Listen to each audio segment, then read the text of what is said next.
अगली चीज़ जो हमारे समझ में आती है दूरदर्शी बनने के लिए, जिसे समझना जरूरी है, वो है कि हम मनुष्य समग्र के संदर्भ में स्वयं को सोचें।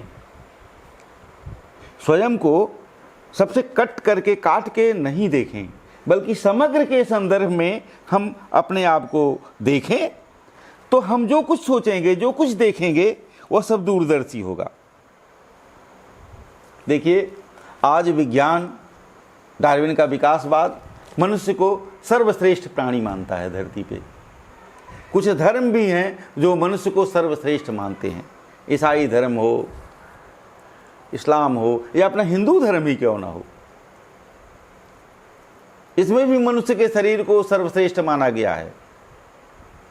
कबहू करी करुणा नर देही, देत ईस बिनु हेतु सनेही, सवार ऊपर मानुष सत्य इहार अधिक नाई। सबके ऊपर मनुष्य है, इससे बढ़कर कोई सत्य नहीं है।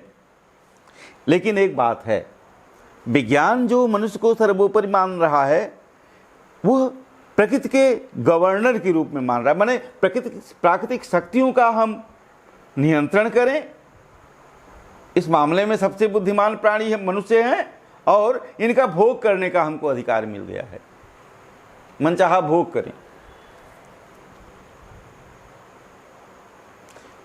ये मनुष्य को सर्वोपरि विज्ञान के मानने का तरीका है, और धर्मों के सर्वोपरि मनुष्य को सर्वोपरि मानने का जो तरीका है वो दूसरे तरह का है। वो इसलिए है कि मनुष्य सर्वोपरि रचना है ईश्वर की, लेकिन वो रिस्पॉन्सिबिलिटी के लिए है, वो अपनी जिम्मेदारी महसूस करे, वो जगत के प्रति और लोगों के प्रति बहुत सारे दायित्व निभाए, सबके बारे में सोचे, इसलिए वो श्रेष्ठतर मनुष्य है, श्रेष्ठतर रचना है।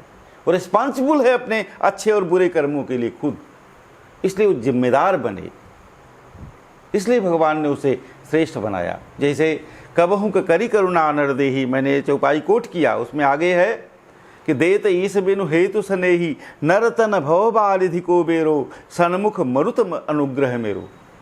उसमें भगवान की कृपा मिल जाए तो मेरा बेड़ा पार हो जाए, ये लाभ उठाना दूरदर्शिता है। यही तन कर फल विषय न भाई, ये शरीर इसलिए नहीं मिला कि विषय फल भोगो, नहीं, परमार्थ संवार लो अपना, इसमें बुद्धिमानी है। वही सबसे बुद्धिमान दूरदर्शी है जो अपना हित साध ले, परम हित साध ले। अपना छोटा मोटा हित तो सबके समझ में आ जाता है, परम हित मनुष्य न साध पाए, अपना न समझ पाए, तो अंधा है, वो दूरदर्शी कहाँ है। तो समग्र के संदर्भ में हम सोचें। समग्र के संदर्भ में क्या सोचना है?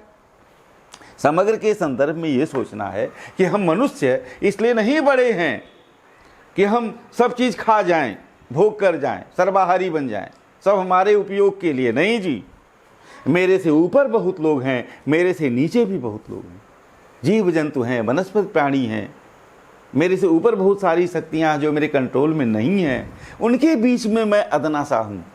आप सोचें, इस अनंत फैले हुए ब्रह्मांड में हमारी हैसियत कितनी पिद्दी सी है। उस पिद्दी सी हैसियत को महसूस करते हुए जब हम अपना आउटलुक रखेंगे तो हम दूरदर्शी निर्णय लेंगे, दूरदर्शी बनेंगे। मैं ही सृष्टि का केंद्र नहीं हूं, यत्र तत्र सर्वत्र दृश्य अदृश्य, मेरे कर्मों से बहुत सारे लोग हैं जो प्रभावित होते हैं। ये सोच के हमें डिसीजन लेना चाहिए, तब हम दूरदर्शी होंगे। श्री अरविंद कहते थे कि जब मैं समाधि में होता हूं तो मैं समूचे विश्व मनस की चेतना को आंदोलित करता हूं। यानी जो कॉस्मिक माइंड है, पूरे समूचे विश्व की एक चेतना मान लो, एक आत्मा मान लो, उस पावर को मैं आंदोलित करता हूं जब मैं समाधि में होता हूं। यानी एक इंडिविजुअल समूचे को आंदोलित कर दे रहा है, ये उनका मानना था। और है भी सत्य। ये कैसे सत्य है? जैसे आप तालाब में एक छोटा सा कंकड़ डालिए तो लहर बनेगी, गोला बनेगा लहर से, फिर वो गोला बढ़ता जाएगा, फिर वो गोला और बढ़ता जाएगा और बढ़ता जाएगा और बढ़ता जाएगा और चारों किनारों को छू लेगा। तो हमारी छोटी छोटी हरकत समूचे को प्रभावित करती है। दृश्य रूप से अदृश्य रूप से, जाने अनजाने, ज़्यादा कम, जैसे भी हो,